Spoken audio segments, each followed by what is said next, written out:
আজি আপোনালোকক মই অংক কৰা সহজ নিয়ম এটা শিকাম। যদি আপুনিও অংক কৰিব নাজানে তেন্তে এই ভিডিঅ'টো চাব, সহজে অংকবোৰ কৰিব পাৰিব। 2024 ইয়াৰ লগত যদি 2 যোগ কৰোঁ তেতিয়া কিমান হ'ব? 2026। জিৰ'টোতো একো ভেলু নাই, যোগ কৰিলেও একো নাহে, বিয়োগ কৰিলেও একো নাহে, সেইকাৰণে জিৰ'টো কাটি দিলোঁ। এতিয়া থাকি গ'লগৈ কিমান?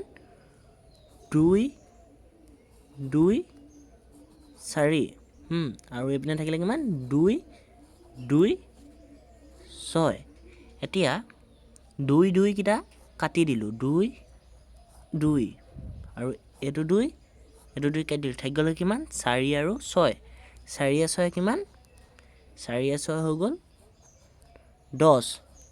10ক দুভাগ কৰিলে কিমান পাম? 2 5 2 10। এতিয়া থাকি গ'ল কিমান? 5। এই 5টো একো নাই, গৰমত এনেই আছিলোঁ, সেইকাৰণে এনেই অংক অলপ কৰি টাইম পাছ কৰি আছিলোঁ, এনেই বনাই দিলোঁ ভিডিঅ'টো।